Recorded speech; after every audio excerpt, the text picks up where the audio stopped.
Hey guys, Basement Breakdown here. We are back with some more Championship 1 predictions. We have a doubleheader this Friday. We have Lumpinee 132, and then we have some Friday night fights, which I'll be able to watch on Amazon Prime. We are joined by none other than the man himself, the Gambling Phenom, who will be running through both of these cards. It'll be a bit of a longer video, but we obviously got to get the picks out. We want to make you guys some money. We did pretty well last week on Championship 1 picks, and we've got double the chance to make double the profit. So without wasting any more time, let's dive into this. And Bruce, take us away. Good luck, and let's go. What is up, everybody? Welcome back to another One Friday Fights breakdown. I'm going to be breaking down your One Friday Fights 132 card for you this weekend. And I hope you all enjoyed last week. Last week, we had 6 out of 7 underdogs that cashed. We probably should have had 7 underdogs that cashed. I mean, Panrick got robbed, but it is what it is. People get robbed in this sport. Taku got robbed too. I'm pretty happy with the outcome of last week. And I'm also pretty happy with Basement Breakdown's predictions too. His predictions helped me a lot with my own bets. And we won a lot of money last week in total. Without further ado, let's get into this upcoming card. And let's start it. Bout 1, strawweight MMA. We have a women's bout to break off this card this evening. On Friday evening. We have a fight between Adele Niebel versus Norika Ryu. My prediction here is Adele Niebel. My risk level for her is that I have her capped as a medium, but that's before I saw the odds. Now that I've seen the odds, I am going to write her down as a risk. Alright, let's get into it. Adele Niebel. She is 1-0 professionally. She works at a relatively high pace. I've seen her wrestle before. She can shoot takedowns, and in top positions, she rains down ground and pound pretty well. I've seen her top control, her utilization of leverage when she's wrestling. She has attempted to flatten out her opponent when she had top control before. She hooks in her arms underneath her opponent's armpits and behind the calves to help her maneuver around. So she knows a bit of ground game at least. She knows how to maneuver around. She's not an MMA striker with no knowledge on the ground at least, which is pretty good. She outpaced her Uzbekistani opponent and kept following her the whole time around the ring. I think a smaller ring like the one Lumpinee ring will be better for her, as it will help her close the range gap between her and her opponents. Her striking is alright, but at times it can look pretty slow or sloppy. But she is relentless. I have not seen her throw a head kick, but she does throw a decent body kick here and there. What impresses me about her, though, is her knees in the clinch. They seem to be pretty effective, or I'd say very effective. A very effective move. She seems to prefer to clinch. To clinch her opponent. She likes to gain control in these clinch positions. She likes to go for takedowns and ground and pound. She has 1 KO in her only registered fight. The only win is a KO basically, where she KO'd her opponent, who's not that high of a level in terms of conditioning, but is okayish skill wise. She KO'd her by being the one clinched against the cage and throwing enough body strikes to an exhausted opponent that she actually managed to finish her. It was a very weird one. So her back was against the cage, yeah. The Uzbekistani girl had practically a takedown locked, and she was pinning her against the cage, trying to pull her down. And while she was holding her against the cage, she was getting hit by hooks to her body that just absolutely that finished her. Anyways, she is tough for sure, but she escaped one time. In that fight by shoving her opponent higher up her chest. When she was full mounted, she escaped by shoving her opponent's hips up higher up on her chest, around her breast area. Then she put one arm in around her hip. Yeah, she hooked her arm in right above her opponent's hip, and she rotated in, turning her opponent over. So she has a bit of jiu-jitsu. She has a bit of wrestling. Overall, for a 1-0 fighter, she established a lot of dominance in her matchup. And, well, even though I don't know the level of her opponent and how conditioned her opponent can be, I will say that, that Adele did pretty good in that fight, despite it being her only one MMA match she had. She did pretty fucking good. Anyways, let's get into it. She has holes. She has holes in her game. She can be taken down. Other shit can happen. But yeah, let me get into it. Norika Ryu. She's 31 years old. She is a 4-0 pro. She also has a black belt in Taekwondo. I don't know who the fuck gave it to her though. She doesn't.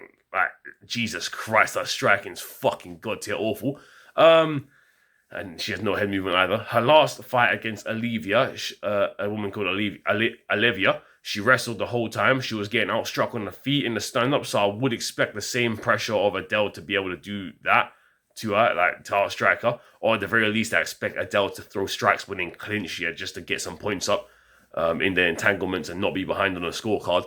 But anyways, Ryu, for a jiu-jitsu practitioner as well, because she is a jiu-jitsu practitioner, she had herself get taken down by a headlock trip from a 50-50 position where she actually had the back of her opponent, the girl we just mentioned.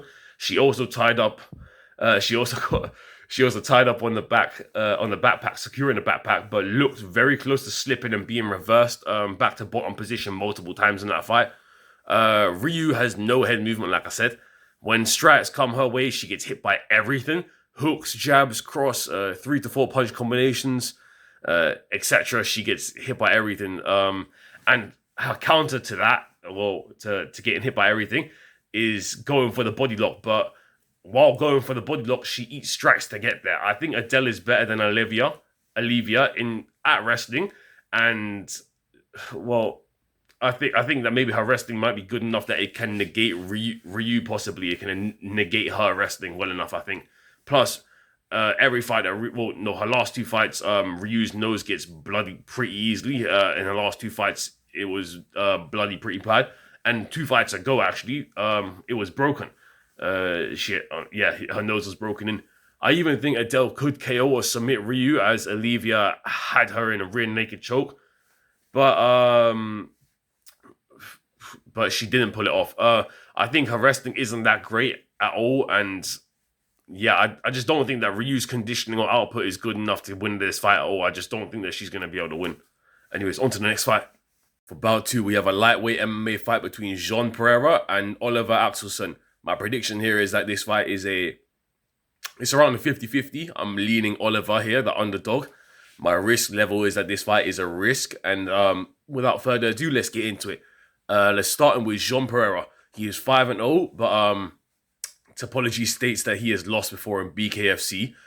He is 28 years old and he is 6'1". He will have the size advantage in this matchup, and he has more KO power in his hands, I'd assume, than what's his name again? Sorry, Oliver Axelsen. He has competed in a Thai BKFC promotion. We know he can box, but I personally don't think his boxing is as clean as Oliver Axelsen's boxing. He has the power advantage, like I said, and can 100% find a knockout shot or a knockdown shot. But the reason why I say I like Oliver in this fight is the reason why I say I want Oliver to win is because I like Oliver's boxing more. Jean Pereira was getting outstruck and losing the Sheik Dobbin before landing a right hook that KO'd him in his last fight, which is why I like Axelsen's boxing more. Sheik even leaned into the strike by accident. He leaned to his, I believe, left and got caught by a right hand and got knocked out. I really don't know how good he is. I already don't know how good Jean Pereira is, sorry. His only loss is to a man who fought a decent guy named Sinsamut Klinmi. He can submit opponents also, and maybe his size, which play in one SC, size plays a big factor. Maybe his size will be enough to lay on top of Axelsen and win the fight. Sorry. Anyways, Axelsen, he is a 28 years old fighter. He is 4-0 as a pro MMA fighter. He has one win to an Indian bum who I can't even credit though, so let's not talk about that. Anyways, Axelsen has not fought the better competition out of the 2 men, but he has shown to have what I'd assume to be a better set of skills. I do worry for his conditioning. If it goes to round 3, he may get dropped by a good punch. But out of the 2 men, he seems to be the one who performs better in the wrestling realm. I would say so. He searches for rear naked chokes and controls people decently well on the ground. He doesn't always go for a takedown though, as he often drops his opponents, and gets on top of them after he drops them. The fact he doesn't often shoot the takedown shouldn't matter though, as Sheik Dobbin ended up getting a takedown on Jean. If you're getting taken down by Sheik Dobbin, who's a striker, you're doing something seriously wrong. So, Axelsen, I think Axelsen can take down Pereira. Anyways, Axelsen has landed so many knockdowns last fight for me, as I believe it was a 1.5 or a 1.6 betting favorite. But the Italian opponent that he fought last fight wasn't a good fighter in my opinion. But this upcoming fight, this upcoming fight alone will pose more of a risk than that last fight. I think Axel, if he's not stupid, will know Dobbin took down Pereira, so he can do the same and just hug it out to get a win if he really needs to. He can just get on top of Pereira and actually just win that by just holding him. If Dobbin can hold you at the end of round one, you rarely can hold down a guy like Pereira. The only issue is that I'm scared of Oliver Axelsen. This is one thing. This is a big, important factor. Oliver Axelsen was stabbed in the stomach, or his abdomen region. It did not cut his stomach, his actual stomach, the organ, but he described the injury as his guts were hanging out. He could see his own guts hanging out. So that's a bad stabbing. This is an issue when betting against a fighter with serious punching power, as Oliver has a weakness, and the weakness is where he was stabbed 100%. A good right hand lands to the body, it could be the end of Axelsen. And even though Axelsen's the better boxer, literally, it just could be the end of Axelsen. One big punch to where he got stabbed, could say goodnight to him. I like Oliver to win a decision, but he can get a ground and pound KO or a submission win possibly. If there is a finish in this fight, I see the finish being on the side of the Brazilian more, maybe just a little bit more because of the fact that the Brazilian normally wins by KO, or submission. But I doubt the Brazilian gets a submission here. If he gets a submission, he'll be on his back while getting it. I assume Oliver can go to 15 minutes. He did it last fight. I think he can go to 15 minutes. I think he can hold on to Pereira for extended periods of time if the fight does get to the floor, which I really hope it does. Pereira's just the only thing Pereira has going for him is the fact that he's bigger. Reality is he's slower, he gasses out faster. I like Axelsen to win as long as he doesn't get caught. That's the one thing. As long as Oliver doesn't get caught, I think he can win. I really think he can win by points. Battle 3, strawweight Muay Thai. We have a battle between Walid Snussi and Uri Ishii. My prediction here is Uri Ishii to win. My risk level is that this is a mid. I had it as risk at first. I'm going to change it to mid. Anyways, let's get into it. Walid Snussi, he has a pro record of 3 wins, 2 KOs, and the opponents that he fought aren't that high level, but it's not to say that Walid isn't a good fighter, but fighting Uri Ishii is a whole different ballgame to the cans that he's already fought. Sorry. Walid trains out of the same gym as Mohammed Soufiq, who he had last week to win. He is also a coach himself, and he without a doubt has self-belief in his own ability, but I'm not sure how well his core will hold up in this fight. His body strength hasn't been tested yet, and as the fight goes on, Uri will test it.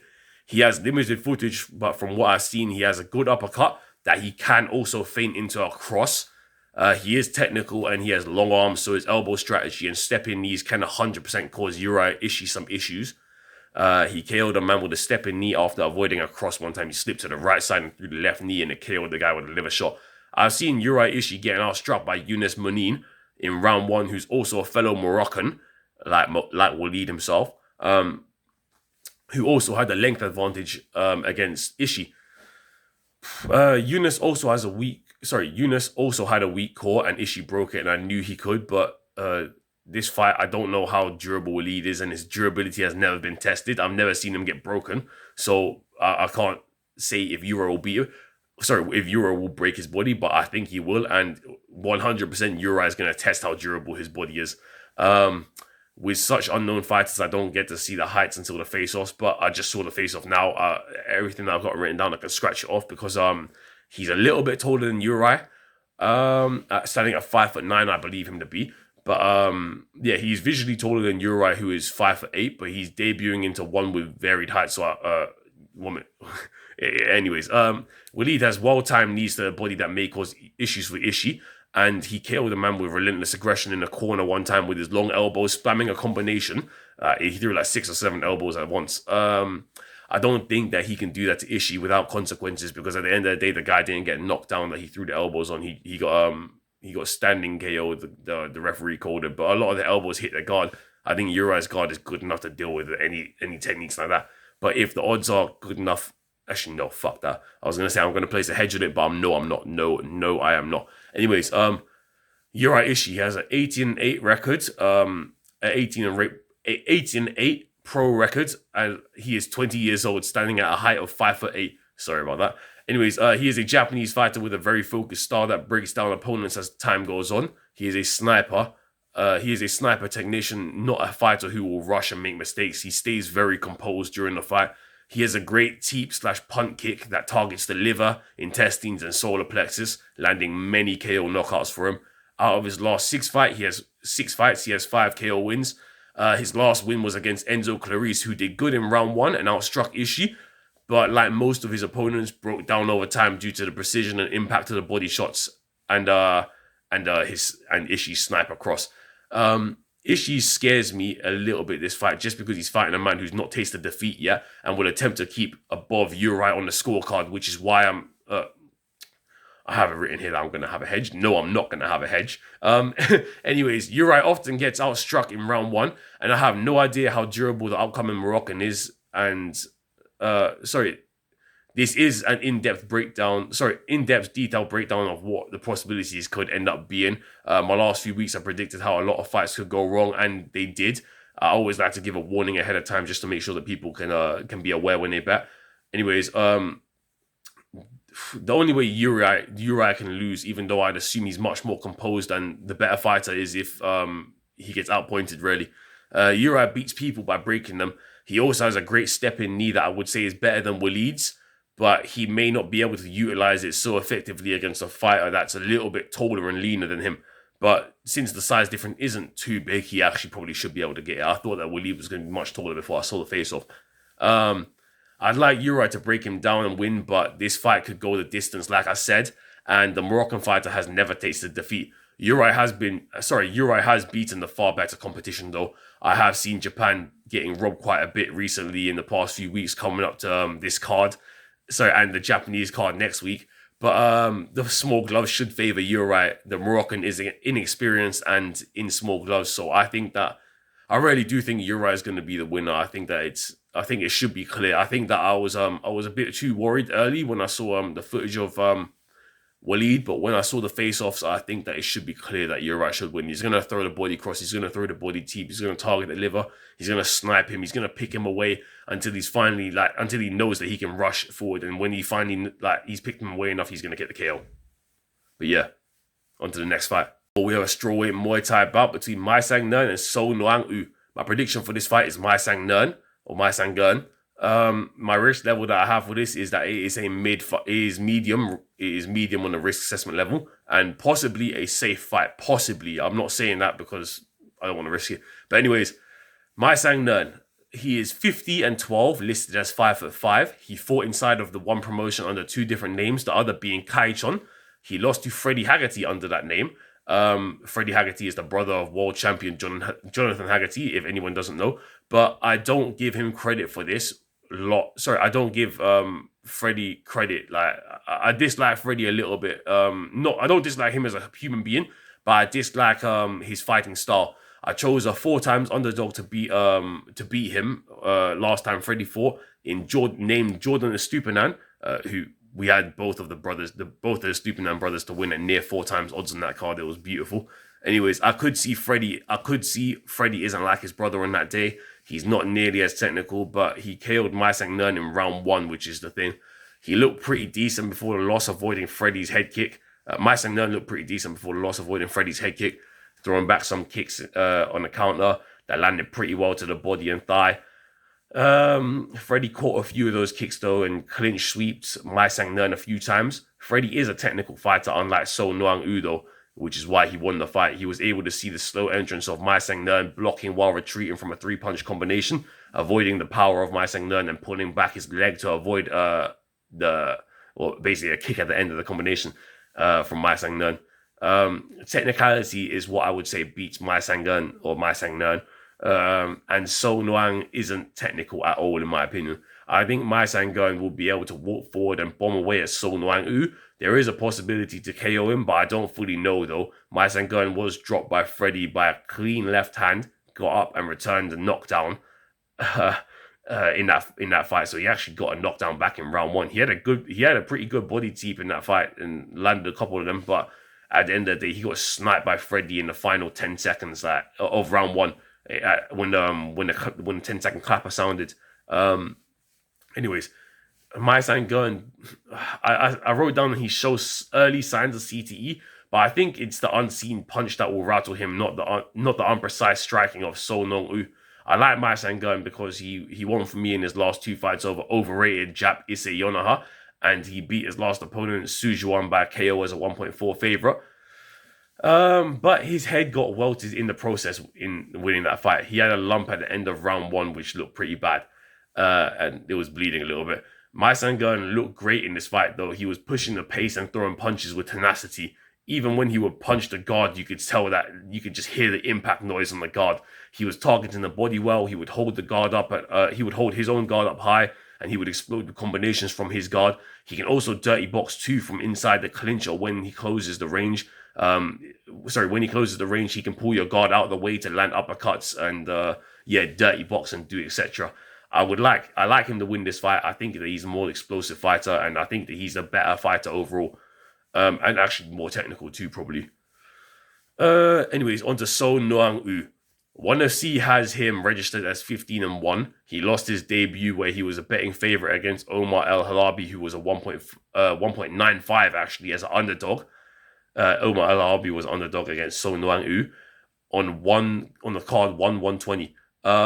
This was a very good underdog on that card, on that 120 card.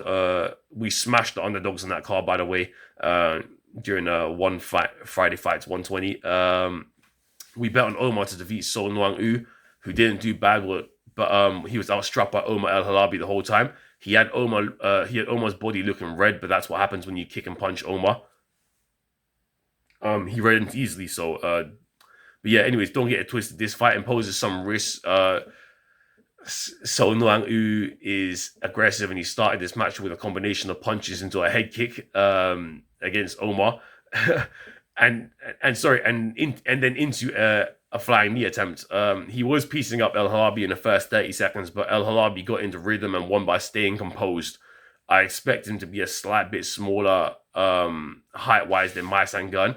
This is going to be a battle of who can hit harder and cleaner, and I think Muay Gun beats So Noang U all day, to be honest.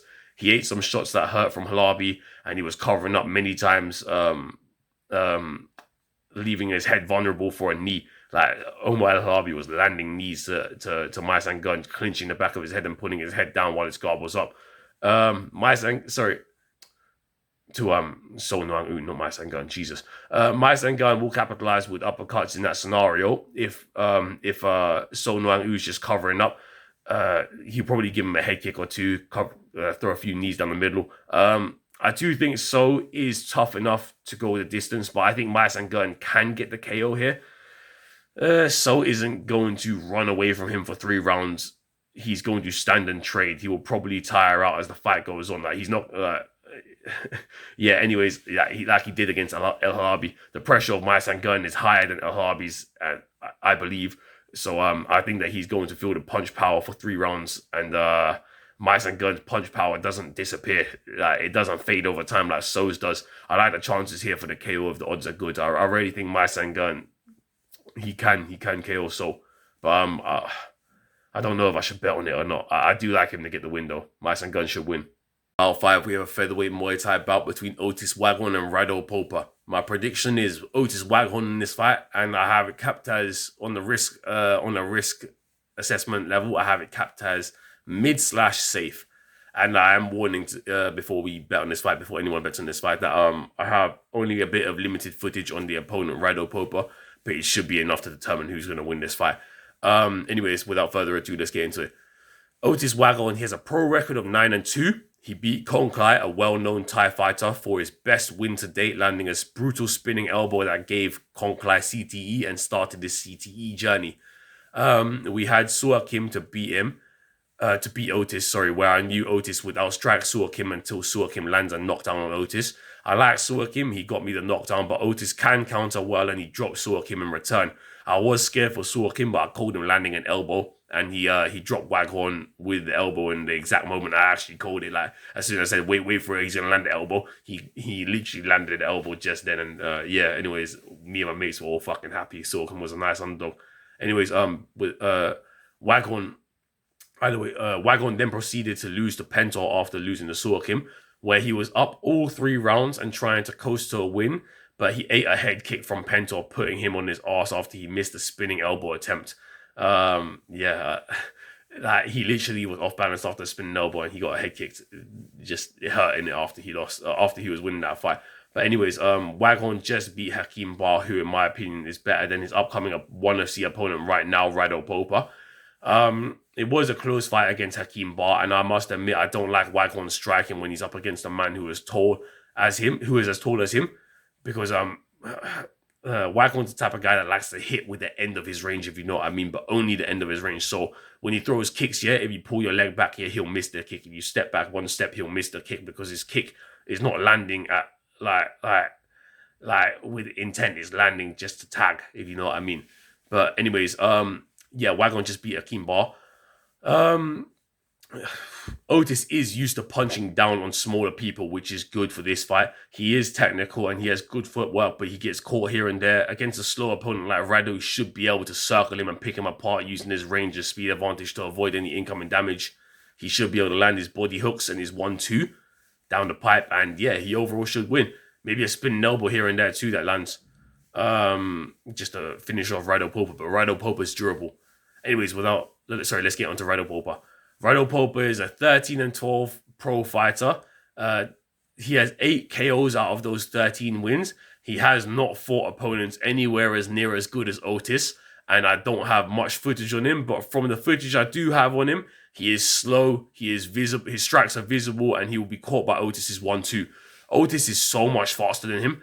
If Otis loses this fight here, Otis needs to be cut from ONE FC for good. This fight should be an easy victory from Otis. If Otis loses here, if he actually loses, he deserves to get cut. He needs to be cut, and his family need to walk him through the streets and shame him. Anyways, Rado Popa gets hit. Rado Popa gets hit by step-in knees quite often. He in a fight that I watched, he reacts badly to body shots, and he tries to retreat while covering up. Honestly, if Otis loses this fight, like I said, he needs to be cut. Rado Popa may not be that good at all, but he can push forward for 3 rounds, and Otis needs to be ready for this. The skill gap here should be enormous. Like Otis by KO may be worth some money, but I don't know if he'll actually get it because Otis isn't the guy that you can trust to get KO wins. But anyways, I will have to check the odds out on that. Rado Popa's guard barely defends his head from kicks, and if he gets feinted, into lowering his hands, he will get caught by a spinning elbow or a head kick. Rado Popa's just so bad, man. But the only thing is, like, the way he fights in round 1, he'll fight like that in round 1, 2, and 3. It's just he gets out tagged constantly. I don't know how he wins this fight. He just gets out struck a lot of the time, like really, really badly. Otis can win decision or KO. If Otis loses, cut him for good, and never ever bet on him again. Bout 6, we have a flyweight Muay Thai bout between Khunponnoi and Thant. My prediction here is Khunponnoi. My risk level that I have it capped at is that this fight is mid/safe, but maybe I should turn it to mid. I'm going to call it mid. Khunponnoi, let's get into it. Khunponnoi is 26 years old.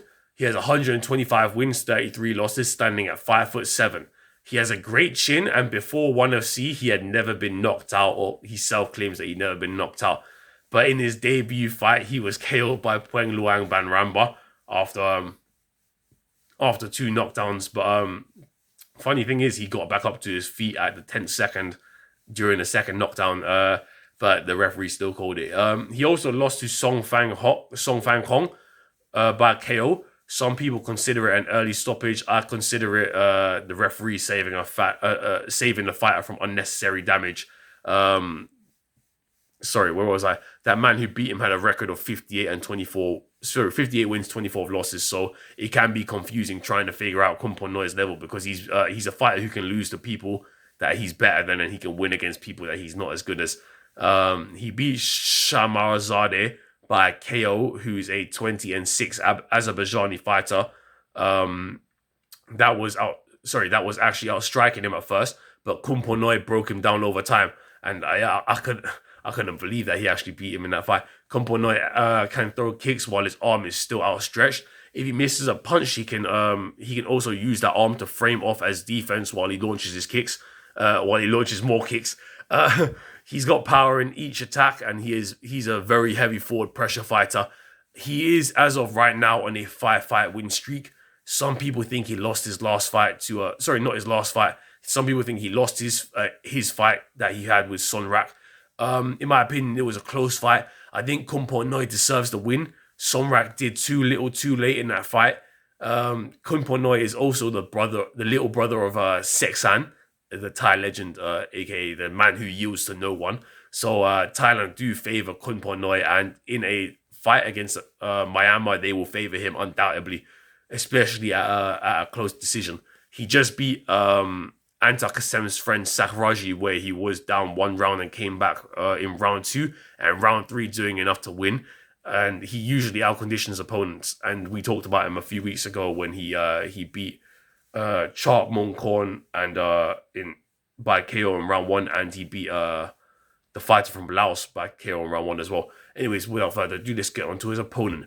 Thant. He has a record of 26 wins, 13 losses. He is 5'7" and a destructive left-way fighter, with most of his wins being by KO. He dropped Takeru, the Japanese legend who fought Rodtang and Superleg in round 1, but Takeru came back in that fight and KO'd Thant in round 2. He was beating Suryanlek so badly, but it was in an octagon. But he was destroying his legs. He destroyed Suryanlek's legs. He slowed, but the only thing is he slowed down in round 2 horrendously, and at the end of round 1, halfway through round 1, he started slowing down horrendously. He kept on attempting to turn away from every strike that came at him while fighting from the back foot, and that led to his KO. Like, he kept on turning away from strikes, and he eventually got hit in the back of the head a couple times while trying to run from strikes. Yeah, he was ahead in 2 fights, and him being on a back foot made him lose. He also lost to Jinsang Lek, that was an easy win over here. At first, I thought it might be a little bit scary because of the size difference. Jinsang Lek was a 1.67 favorite, and he destroyed Thant. Thant ate a head kick, and he went to sleep. My opinion of Thant is that he is dangerous early, but he doesn't stay composed. And against a destructive fighter, he will get broken down, I believe, over time. He is against a destructive fighter right now, and I think that the brother of Seksan will win, but Thant has some good moves that caught Suryanlek pretty badly in their fight. I have to note that down. That's that was a pretty big fight.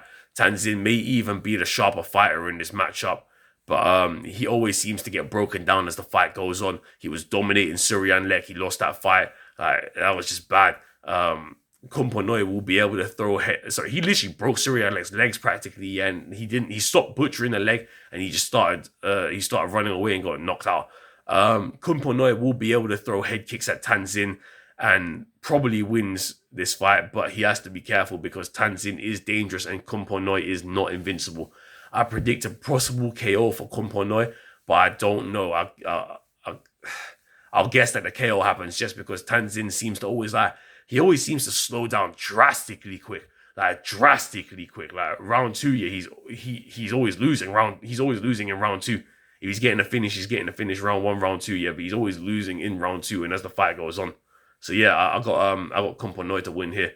I don't know if it's gonna be a KO or decision, but I just got Khunponnoi to win. Bout 7, we are Afterweight Muay Thai bout between Pet Swang Luang Rodyok versus Farlakit. For my prediction, I have this fight as a 50-50, and I'm leaning on Pet. I don't normally lean on the favorite when it comes down to a close fight between the two favorites, but between two fighters. But I am taking the favorite this time. My risk assessment for this is that this fight is at risk, obviously being a 50-50 fight in my opinion. Anyways, let's get into it. Pet, he has 46 wins, 10 losses, and he is 19 years old, standing at 5'6". He weaves in and outside of the 1SC promotion, fighting in different stadiums. He is younger at 19 years old, and many of his losses are to people he rematched and either won against or lost against. 4 of his 10 losses are to people that he's already fought in rematches where he won some and lost some. Pet lost his one debut to Maheswan, but Maheswan is good. After his loss to Maheswan, he went on to win, then lose, then win his next 7 fights, 6 of them by KO. His most recent KO fight being outside of the one promotion in round 5. His most recent win in the one promotion is against Pet Hanwha. Pet started off slow in round 1, understanding that that he needs to conserve his stamina early. You can see that's how he fights now after his knockout loss to Maheswan in round 3. He plays more conservative. Pet turns up the heat in round 2 usually, and usually uses round 1 to understand his opponent's speed and his attack moveset. He will find it hard to get inside of Farlikit's range because Farlikit is the type of fighter who uses distance to his advantage. He's good at getting people to follow him into his powerful elbows and kicks. If Pet isn't careful, he will eat too many kicks to his body and arms, wearing him down over time. He needs to have his guard up at all times. It would be clever to utilize his teeth to push Farlikit against the ropes or into the corner to really open up with combinations. Pet's kicks to the body will not be effective, but his leg kicks will be necessary as he's going against a taller opponent. He can gain points from leg kicks instead of overextending to the body and getting countered. Missing a kick can lead to disastrous outcomes in 1SC. If he wants to target the body, he needs to box, and he will target Farlikit's liver. I think he'll target it with his left hand for sure. Farlikit's body isn't strong, in my opinion. This man beat Kunsuk, who's not a bad fighter at all. Kunsuk, anyways, he lost for us. He beat a fighter that I had to win a few weeks ago, or I think 2 weeks ago. He utilized good leg kicks and he broke down his posture. Pep broke down Kunsuk's posture for the win. If he can find his range on Farlikit early, he will win probably. Anyways, on to Farlikit. Farlikit has a record of 39 wins, 12 losses. He beat Mohammed Redho last fight, which was upsetting for me, but shit happens. Can't get them all. This is part of the reason why I'm scared to bet here. Farlikit isn't the best with his hands unless he knows he's ahead, but when he lets his hands go, his chin is usually open for the taking. He prefers his jab and cross, utilizing elbows over punches. He can throw uppercuts though, but they're very weird. They're very what's the word?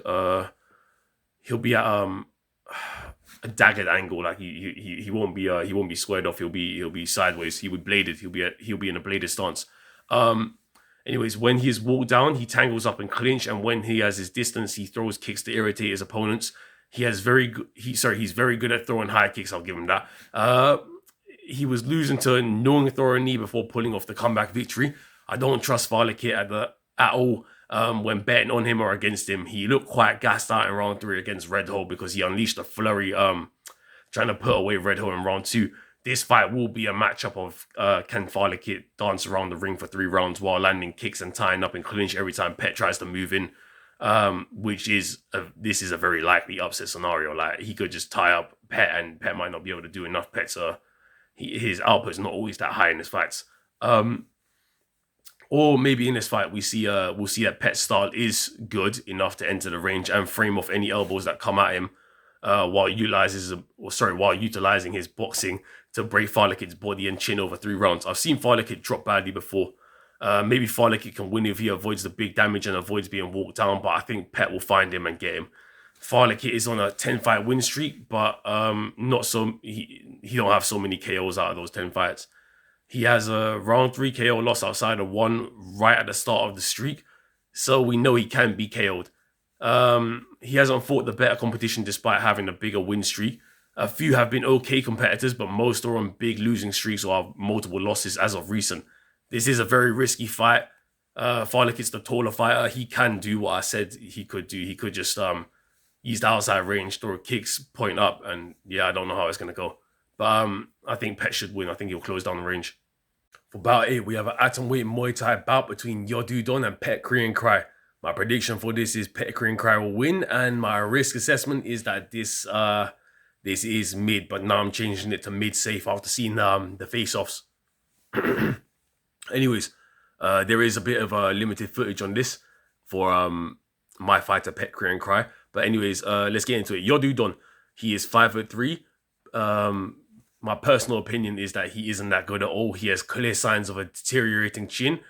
He has 72 wins, 30 losses, and he won as an underdog in a battle of the CTE throwing against Kong Burapa. He has been technical at moments in some fights, but it's almost as if it all goes out the window sometimes and he forgets how to throw mid-fight. Yodudon has, for the most part, always been easy money to bet against, but he didn't get KO'd by Anon when they fought outside of 1 for and Anon is a tough guy. Maybe Maybe he survives to the distance here. If the odds are good, I'll take it. But he's been KO'd every other loss that he's had in 1FC, so it may not be worth it anyways. Yeah, I'm going to probably take the KO on this bet. Let's get on to it. Pet Korean Cry. He is 5'4". I don't know his full record, but he trains out of the Jit Muang Non gym where men like Rodtang and Pampayak come from. He finds his moments. His best punch is his right hook. He's good at following up with attacks after unleashing the hook, throwing spear elbows through the high guard, cracking the skull. He seems to have a much better career trajectory than Yodudon does. And overall, I trust him to win despite having less footage on him. I've seen the names and records of the people he's fought in his career. He seems to be the better fighter of the two fighters. They have some in common opponents, but he seems to be the better of the two fighters from the little footage I have on them both. I assume he'll be controlling the pace and finding his rhythm much earlier than Yodudon. He likes to walk forward and jab and hook away until you try to escape against the ropes. Then he catches you on your exit, like if you exit left or right. He uses the ring well to find the best impact angles for his kicks. Only reason I wrote mid in the mid safe is I wanted to see more footage on him, but I think after seeing the face-offs and seeing the size difference, I think that he's gonna be able to crack Yodudon with a good elbow, and I think he's gonna KO Yodudon. For bout 9, we have a flyweight Muay Thai bout between Khunponnoi and Petnakian. My prediction here is Khunponnoi will win. For this, my risk assessment level is that I have it as mid. I used to have it as mid safe, but I think there's a risk of an upset in this fight. Anyways, yeah, let's get into it. Khunponnoi, he is 5'10", aged 20 years old, and has a record of 61-17. He just won for us a few weeks ago against a French fighter, I forgot his name. Anyways, he is a tall, young up-and-comer in this division, but lacks some threats, namely the boxing isn't the best or the most powerful. But with that weakness comes his strength. He spams kicks that land high to the head, guard, and to the body, and to the legs, racking up points at range since his limbs are quite long, securing a win by decision quite often. When people try to box with him and do enter inside his pocket, he starts clinching automatically and starts spamming knees. He's not a KO artist, but he's a brilliant point kicking machine. The game plan will be here unless he can get a head kick KO. He needs to win by points. His opponent is very old and easy to hit, but the only thing is he's just very, very durable and can bite back. Like, he is a bulldog. This won't be an easy fight. He has to be careful not to fall to Petnakian's boxing. He cannot make a single mistake. Do not go betting this in every single parlay. Khunponnoi should win, but he's lost before by knockout when people have found his chin. He is by far less durable than Petnakian. By far less durable than Petnakian. Anyways, Petnakian is a veteran with a record of 74 wins and 18 losses. He is 31 years old, however, and starting to leave his prime, but he is still a dangerous and durable powerhouse. This fight could just end up being an easy win for Khunponnoi, but Petnakian is dangerous and he will walk down Khunponnoi for 3 rounds. Trying to find him, and yeah, I mean, shit, Petnakian hits like a truck. If he finds Khunponnoi, it's not going to be good for him. Like, Khunponnoi could go down. He has a tendency to lean off that angle and get when he does get dropped. Anyways, he will try to find Khunponnoi for 3 rounds, and he probably will at moments. It's all about if Khunponnoi can avoid a solid box on the Petnakian. Even though Bade Hussein struggled in their first match to go all 3 rounds, the pressure and the pace that Petnakian sets on you is quite high. He'll constantly be trying to find Khunponnoi the whole fight, and he will most likely be losing the whole fight on the scorecard too until he finds a shot that drops Khunponnoi. Khunponnoi is going to have to focus on clinching and kneeing, not allowing any strikes to get through whilst he racks up points while he's just accumulating points off the kicks.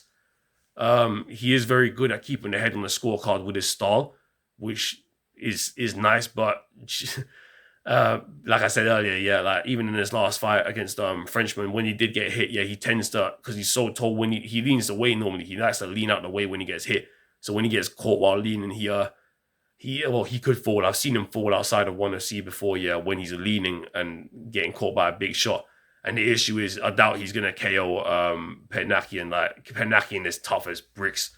If a Bay can't do it, I don't know if Khunponnoi can do it. And unless he gets a head kick, like I said. So yeah, he's going to be chased down the whole time. Penakian doesn't mind taking damage through his guard. Like, he can take a lot of damage and only needs to catch one shot. So if you're betting on Khunponnoi, bet carefully, very carefully. But yeah, distance bet should land. I think the distance bet will cash. Part 10, we have a strawweight Muay Thai bout between Waghorn and Muay Thai. My prediction here is that Waghorn will win. My risk level is that I have it written down as medium, but I'm going to change it to medium/risk, and this is a rematch alert. Anyways, sorry. Waghorn has 171 wins, 40 losses. He is a seasoned veteran who finds many KOs. Sorry. He's a seasoned veteran who finds many KOs. He is 33 years old, but he doesn't show signs of deterioration just yet. I've always valued composure and selective striking in close call matchups over brute strength and recklessness. And it paid off here in that fight in the rematch. Sorry, in the first match. He was an underdog and he won in the first match between the two fighters. I intend to use this upcoming fight between them two for future purposes, like for future knowledge, to see if Waghorn is deteriorating. If he can't finish Muay Thai, who leaves his chin in the open, then I'll know that he's starting to decline in his career. But I don't think that this fight will go to a decision. I think that he's going to KO Muay Thai, or at the very least drop him. He had a fight that was labeled a draw outside of 5 years ago against a man that we know called Kong Chai. But he dropped Kong Chai in that fight and probably deserved to win that fight. Anyways, Waghorn already won once a little under a year ago. He can win here again. He has a good cross and good hooks, especially his right hook. And from the footage of the first fight I saw, he was getting outstruck but stayed composed. He kept his guard up. He landed a beautiful left hook, right hook that KO'd Muay Thai. Muay Thai keeps his chin up in the air. He's easy to hit because he is a dangerous, reckless striker. And it's that recklessness that got him KO'd. He overdoes combinations and he doesn't defend. He moves in forward without his hands up. Anyways, Muay Thai, he has 54 wins, 19 losses, shows signs of CTE at the young age of 24 years old. I shouldn't be laughing about that. Anyways, he has some okay wins, but not as spectacular as Waghorn's opponents. He has been fighting in and outside of one. He has losses in between his one career fights in other promotions also. He has beaten Waghorn in and outside of one, which is pretty impressive to me. As I like the fights between Waghorn and Tong Lampoon. A lot of losses come from a young age and he doesn't get KO'd often at all in his career, but even Waghorn couldn't KO him before 1FC, but somehow Waghorn did. Waghorn is a high-level fighter who will stay composed and find a perfect shot, but he may get outstruck at first in this rematch. But I'll bank on him to get a KO shot again in this rematch. I think Muay Thai may even play the point game. Like, he might try to play this one different. He might try not to get chinned. He might play slow at the beginning, and he might even try playing this fight to decision win since he got KO'd last fight. He isn't often KO'd, like I said, but if he plays the decision game, I can also see him getting KO'd in round 2 or round 3 because he's gonna probably get outpointed. He beat Singdam and Waghorn, but they are not on the same level as Waghorn in my opinion. In fact, Waghorn lost to Muay Thai by decision and lost to Waghorn by KO in round 2. That's a common opponent between them two. Yeah, Waghorn should just be better in my opinion as time goes on in the fight. So I wouldn't be too worried if he's getting outstruck at first. He'll probably find his counter. At 11, we have a women's atomweight Muay Thai bout between Vero and Li Mingrui. My prediction here is that Vero will win, and I have it capped as a risk on my risk assessment. Anyways, let's get into it. Vero is a female left-weight fighter from Miami, registered at 5'4", but she is 5'5". Her Muay Thai record combined with kickboxing record consists of 19 wins and 3 losses, but 1FC has her registered as 28 wins and 4 losses. There was 100% a robbery win in her career somewhere outside of 1FC, outside of the one promotion, but I forgot the name of the girl that I watched get robbed. Her left-weight record includes 9 wins, 1 loss, 8 draws. But left-weight rules are different. The 8 draws, she was probably winning in those fights. Like, left-weight draws happen a lot, even when one person is beating a dog piss out of the other person. She was a champion or is a champion outside of ONE FC, but I didn't look into that in detail. She was a favorite against Scarface and won, which I found pretty stupid considering she lost already before outside of ONE FC to Scarface. So I bet on Scarface at 3 times. Many people lost bets on her, which is why they hate Vero, which is good for us, by the way, because it means the odds on Vero will be up. There's actually people betting against Vero, so the bookies won't be biased. She isn't greatly skilled. She isn't a greatly skilled fighter. She needs specific matchups to win, which is why I look for her when she. Which is what I look for when she fights. A girl like Scarface will beat her every day because she's technical and relentless and as big as her height wise, but not structured. That Veronique is very muscly, which is why she has weight issues. Like she complained about the fight with Scarface. She said that the weight cut was bad for her, but she looked way better in the fight against Junior, which I'm about to talk about now. Vero then went on to beat Junior fair takes in the next fight by KO. For me and my betting group as an underdog against Junior. Junior was on a 7-fight win streak before losing to Vero. Vero has teep kicks, and when she throws, she usually just throws a jab, then a huge right hook or an overhand. Vero is a woman who is extremely durable, though, and has insane KO power for a woman. She is like manpower for a woman, utilizing her man strength on her right hand. If the right hand lands clean in those little 4-ounce gloves, she will KO almost any female opponent. Now it's hard to trust her because you can't trust how she will look in a fight after the weight cut. But she rarely is a lethal force to be reckoned with. She will undoubtedly be stronger and more conditioned than her Chinese opponent, who is not used to these small gloves, being a kickboxer. But she did pretty decent against Scarface, slipping some good strikes early and kick and and she kicks, but she never really managed to establish a rhythm proper. And against a smaller opponent like Mingrui, she should be able to break away using a size advantage. But Mingrui is not much smaller. Anyways, let's get into it. Li Mingrui, sorry. A late notice opponent change, a top-ranked Chinese kickboxer with 28 wins, 7 losses, but she was robbed 8 years ago against a female fighter named D. Umarov, which I had footage on. It's one of the only fights I could find footage on. Anyways, she should be 29-6, really, but take that for what you will. She is a sharp kickboxer with a wide skill set. She is without a doubt the sharper and better striker, in my opinion, in this fight between her and Vero. She has spinning elbows, spinning kicks, and against opponents like Vero, who just a walking cinder block, these moves can land at the right range. I'm not going to argue whose skill is better. Literally, Mingrui is just the better technical fighter on paper. The only issue is she's against a zombie who will likely likes to clinch and make fight dirty. So she makes all the fights dirty. So it will be awfully hard for Vero at first to catch Mingrui, I feel like. But Vero will probably get outstruck by Mingrui at first. So I think if she does, she might engage in a clinch and she'll start trying to overwhelm Mingrui with her size and power. Even if she outstrikes Vero, one punch from Vero will have the impact of 4 or 5 punches from the Japanese girl.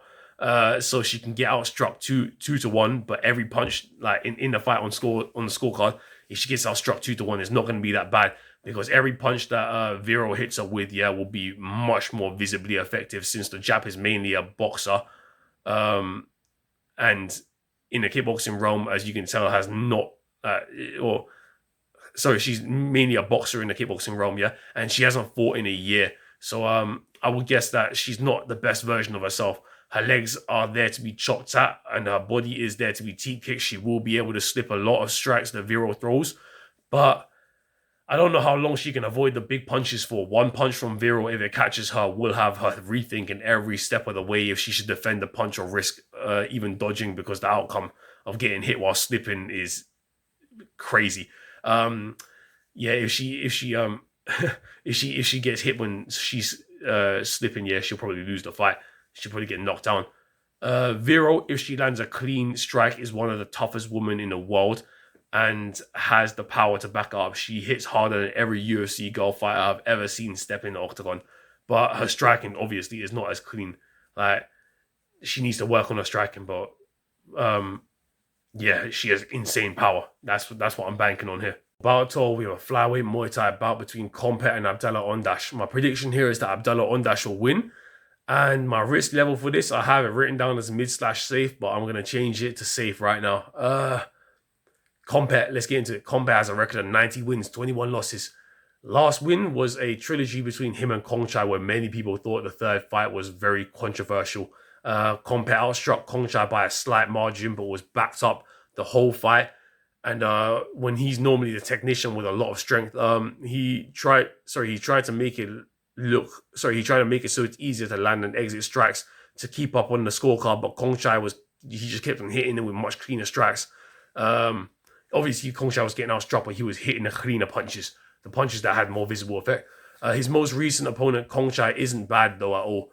But he did just win a robbery over Walter Goncalves, who I bet on as an underdog, which kind of annoys me. But anyways, Kongchai did deserve a win over Ramadan Ondash. So let's say that evens out. Before anyone says anything about this, let me explain. Anyways, Ramadan Ondash is the brother of Abdallah Ondash, and I can't lie, Kongchai probably got robbed in that fight, against against Abdallah Ondash's brother. I had money on Ramadan to win, so nobody can tell me I'm being biased or I'm talking bullshit. Ramadan landed a knockdown, but was clearly dropped in round 2. He landed a knockdown in the fight, but he actually was clearly knocked down in round 2. But the referee didn't call it a knockdown. And what's it called? Anyways, Ramadan was outstruck by kicks after that. And it was a joke. I can't believe the referee didn't call it a knockdown. He got hooked, clean, and he fell forward. And on his hands and knees, and he didn't call it a knockdown. It was a joke. But anyways, his arms were reddened. Ramadan's arms were reddened. Kongchai was hurting him a lot, kicking him a lot. Kongchai probably deserved that win. And he actually outstruck Ramadan in that fight too. But I had a bet on Ramadan, so thank God for that. Thank God for that win that came into my favor. But truth is, I'm not a biased human being. I know that he shouldn't have won that fight, and I'm not a biased arsehole. I don't think. I just think that Ramadan didn't deserve that win. He got knocked down, but the referee didn't call it. It was a joke. Anyways, I respect the level of Kongchai, and I think Kompet, despite winning 3 times in their matches, is on the same level as Kongchai, being slightly more technical and slightly less powerful. I've had Kompet to win many times for me, but I've also bet against him before with Chal Payak, who KO'd him in round 2. Ramadan Ondash, brother of Abdallah Ondash, also just KO'd Chal Payak as well, in a very aggressive contest. That's the little brother of Abdallah Ondash, and he beat the guy who beat Kompet. So I think that they are not. I know they're not the same person, but I think the fact that Ramadan already beat a guy that beat Kompet, now his older brother is gonna fight Kompet. I think that Abdallah is just the way better and more composed fighter of the 2 brothers, and he should be able to kill Kompet. Anyways, let's get into the reason why Abdallah wins now. Abdallah Ondash, a Lebanese fighter with a record of 22 wins, 2 losses. 1 robbery loss to Chok Preacher, who he rematched and smoked. So I'm going to say that he has 23 wins and 1 loss. Anyways, anyone who thinks Chok Preacher won that fight needs to kill themselves. You need to kill yourself if you fucking thought that he won that. Anyways, what was I saying? If you really do think Chop Preacher won, you're a dickhead. But fucking hell, I wrote a rant on here. Anyways, Abdallah Ondash is a monster with KO power who have always had to win. He beat Sim Dom Tong very fucking quickly in round 1, and it wasn't even a long fight. He's very aggressive and he constantly throws strikes. He will pressure and not give you any time to breathe or reset. He finds the chin with very, very clean hooks, and Kompet probably gets KO'd within the first 2 rounds, to be honest. I'm not even going to go into this one too much. Bet Abdallah, he's a taller fighter, he's stronger, better everywhere, more aggressive. And the storyline is probably going for him. The only way he loses is via Thai robbery or getting dropped. I doubt he gets dropped, and if he does, he'll probably get back a knockdown because he's a tough fighter and he's not no bitch. He's tough as fuck. Starting off this one fight night card, 37 between Roman Kryklia and Agdeve. We have a MMA bout, a flyweight MMA bout between Gilbert Nakatani and Echo Roni Saputra. Or Saputra, I don't know how to pronounce his name. Anyways, for my prediction, I have this fight capped as a 50-50. I am leaning on Echo Roni. My risk assessment is that this fight is a huge risk, of course, being a 50-50. Anyways, let's get into it. Gilbert Nakatani, he has a pro record of 8-3, 2 losses in 1, but to 2 of the higher end fighters that 1 MMA has to offer. He lost to Jeremy Miado because he was outstruck and his face was damaged quite badly.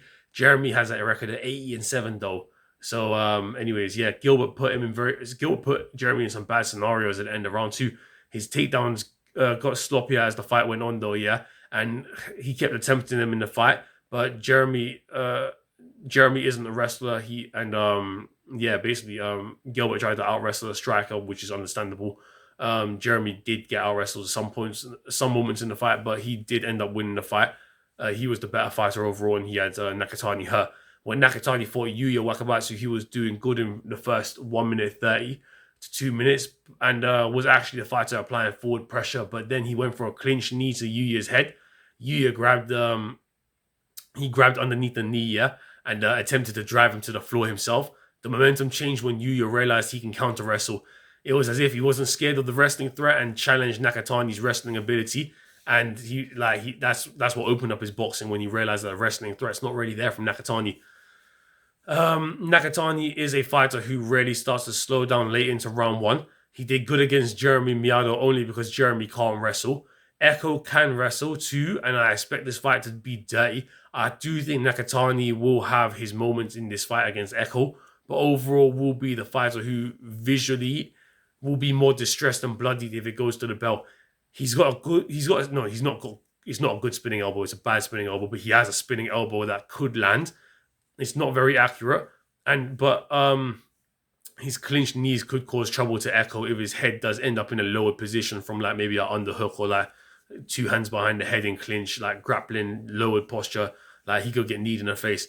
Anyways, in both his 1 fights, Nakatani's face has been worn down and wears visible damage. He had Yuya in a nice armbar attempt in round 2. No, sorry, in somewhere in the fight. I'm not sure if it was round 2, but he had him out like in a nice armbar attempt somewhere in the fight, but was out wrestled by Yuya. This is because Yuya. This was the Yuya before he became champion. It was a mistake Yuya made that led to this armbar attempt as well. Like Yuya had top control and everything, yeah. But Echo couldn't pull it off. It was only for like 2 seconds or 3 seconds, and he gave it up. Anyways, if Echo gives Nakatani gave it up. If Echo gives him an opportunity, if Echo gives Nakatani an opportunity, the submission like an armbar could happen. Echo isn't as good as Yuya, like overall as a fighter, nowhere near as good as Yuya. So it's kind of a hard comparison to make. But Gilbert Nakatani will also have the size advantage over Echo too. So yeah, it is a hard fight to guess. Anyways, let's get into Echo. Echo Roni Saputra. He has a pro record of 116 wins, 11 losses. He is 34 years old and is a veteran who is a multiple-time wrestling champion in Indonesia. You got to listen to that part. That part's important. But the fact that he's a multiple-time wrestling champion is a good thing. Like, it means that he could counter-wrestle. He started boxing at age 5. He is a ruthless fighter with great KO power, landing a KO over Liu Peng Shuai in just 10 seconds. Apart from his debut loss in 1, he only lost to some of the best. Apart from his debut loss in 1, he only lost to some of the best that 1 has to offer. He is an aging fighter who cannot compete with the best anymore. I would guess in 1, but I think his best days are behind him. But that doesn't mean that I don't think he can't win here. Like I don't think he's the cleanest, most technical fighter in the world, most technical boxer in the world. But he's the much more powerful boxer and the fighter that has years more experience, despite a 2-year age difference between these two men. He also has a lot of strength, especially in the first round. If he can establish control, you've probably lost the rest of the fight. His wrestling career is more extensive, but his takedowns are not that clean. Like he can shoot a good takedown, but I've seen him shoot bad ones before, from out of range. If he gets the back, which he often does in round 1, he sets his hooks in and finds rear naked chokes. He's very good at applying pressure and weight on you while he submits you.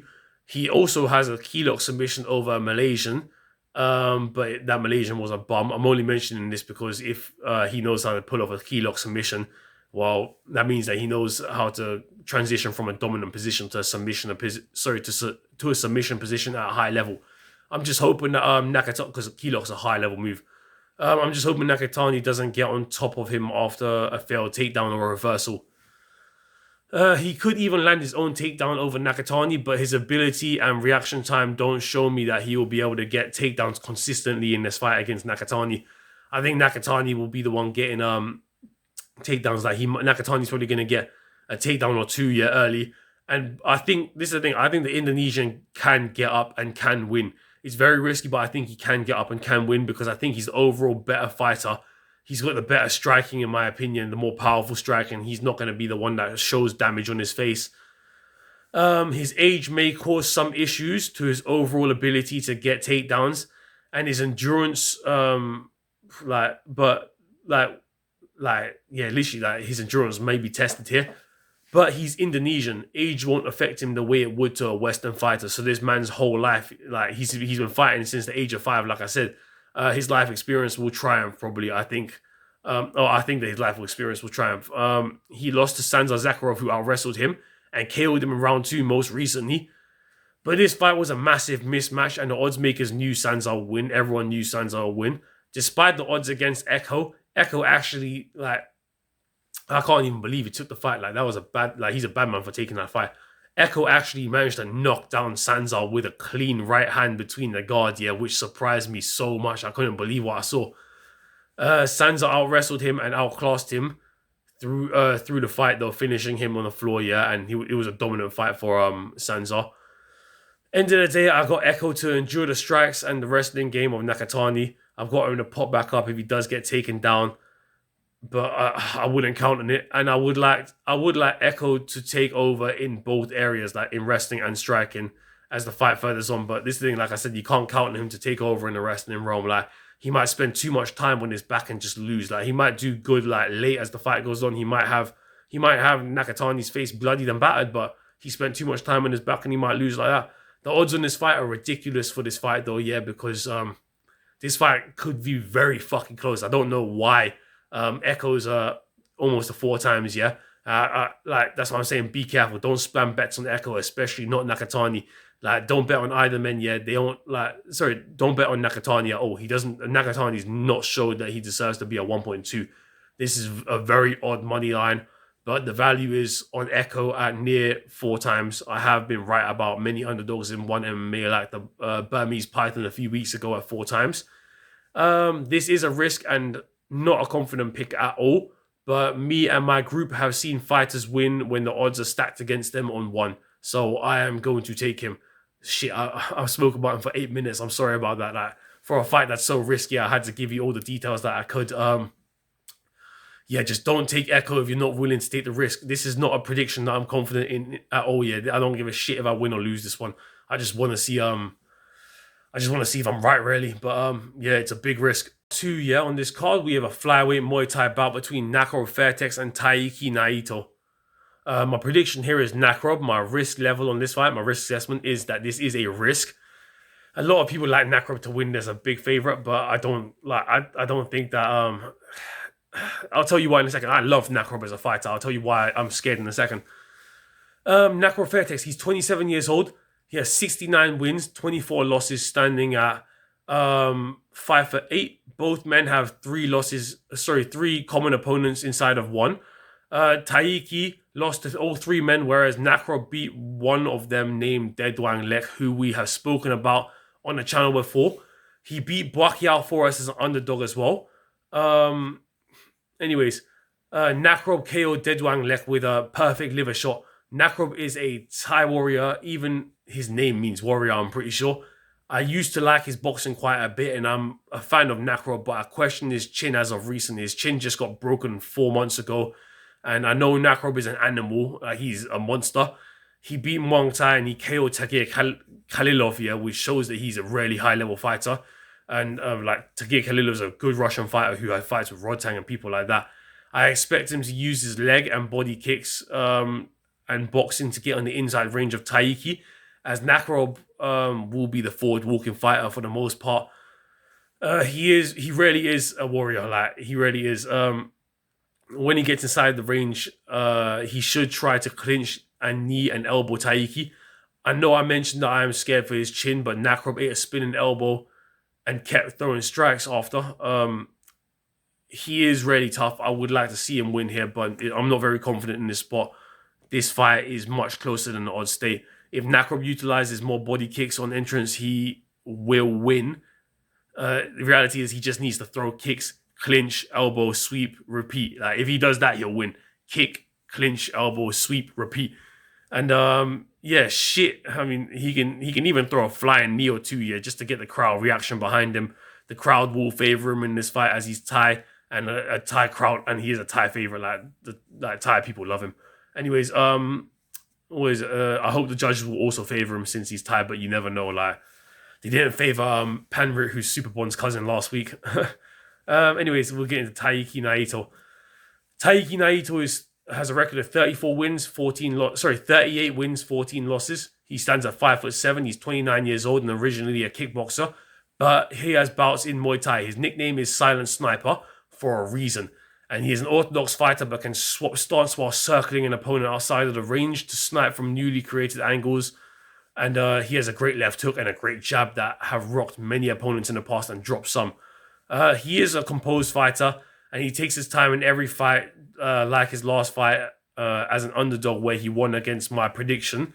I chose Johannes Stupinan to beat Taiki, but Taiki proved me wrong, dropping their Stupinan in round 2 with a left hook, almost dropping him again with a jab. The problem with this fight is there is an argument for both men to win, and the odds should be closer to pick him than this, because this fight could go it could go wrong so easily for Nakrob. I mentioned how Nakrob beat Dedwanglek, and how Dedwanglek beat Taiki. But it's a very valid argument that Taiki should have beaten Dedwanglek in their first Muay Thai bout. He butchered Dedwanglek's left leg, and somehow Dedwanglek was still throwing the left leg and racking up points with the kicks to Taiki's body. Dedwanglek won by points, but many people disagree with the outcome. Me, I avoided that fight, but I will admit, being Thai probably helped Dedwanglek in that fight. But I do think that Dedwanglek actually outstruck Taiki. A lot of his kicks were getting caught, but they were countered. They were countering them. A lot of Dedwanglek's kicks were getting caught, but the judges would count them like they were landing with full impact. Anyways, I think Taiki is very skilled. He's got great boxing distance management, but his weakness is a person who throws kicks and clinches up with him and engages in boxing exchanges. Since Taiki is a sharp boxer, he relies on people being at certain range for him to not get going. If you get close enough, he cannot hit you with his clean shots. So and he doesn't have elbows like Thai fighters do. So he's not going to be able to crack you up close properly. He actually looked better against Khunponnoi than Nakrob did in their fight, which is surprising to me. Taiki didn't get dropped by Khunponnoi like Nakrob did. Nakrob got dropped by Khunponnoi. But some people thought Taiki actually won that fight with Khunponnoi too. But I thought Khunponnoi won that fight 2-1. Taiki took the first round in my opinion, but Khunponnoi started chipping away with his body kicks at Taiki's arms. And his body, he just started landing a couple of left hands, and in my opinion, Khunponnoi took that fight 2-1. Nakrob has a weakness, and that can be exploited, and that is the head kick. Poeng Luang exposed Nakrob's weakness to other fighters when he landed a clean knockdown that surprised me when they fought. Xiao copied this kick and finished Nakrob off in just under a minute of the first round with a head kick that led to 2 knockdowns. He does have a head kick that can land, but I'm not sure if it will KO Nakrob. Nakrob needs to be vigilant of, or he will get dropped. Taiki he doesn't even target the body, so there's no need to even put your hands low. Nakrob should not be putting his hands low in this fight. Taiki literally almost never targets the body, so he just plays the game. Like he always does, and just stays on the outside normally and just strikes in. He used to be He used to be a rank contender, in kickboxing and Muay Thai and 1FC. So it's normally other people that have to adapt to his style. He doesn't normally create a game plan to adapt to other people. He believes in his own game style. In his own game plan. If the version of Nakrob we see pushes forward and goes to work him. goes to work like the version that we saw like a year ago or 2 years ago, I would assume that he wins this fight 7 out of 10 times as they fought. Nakrop is not old, but he has taken damage recently. I don't know how good he's going to look here, but I think that he should win. But it's like, I'd say 65 to 70%, 60 to 70% chance that he wins. I'd say that. For bout 3, we have a flyweight Muay Thai bout between Lito Adiwang and Mauro Maestro. My prediction here is that Lito Adiwang will win. I have it capped as mid/safe on my risk level.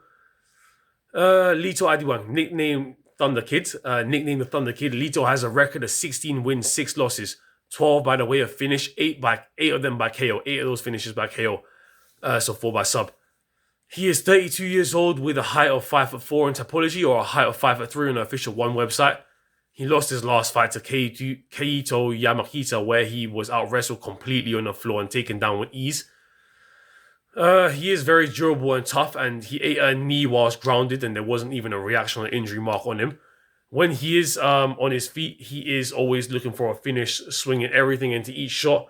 He'll probably KO his upcoming opponent with a hook to the face, or he'll target the body of Moro and KO him with big strikes over top when he's covering up from pain to the body. Lito is very powerful, and although his wrestling isn't the best, his last opponent has an insane ability to hang on to limbs for dear life. Even if Lito is out-wrestled a bit in this matchup, all it will take is one good shot from Lito and Moro is going to sleep. He once beat Jeremy Miyado and only tends to lose to good wrestling. Moro Maestro Marini, yeah. Pro record of 17-5 with a height of 5'8" apparently, but I don't know about that.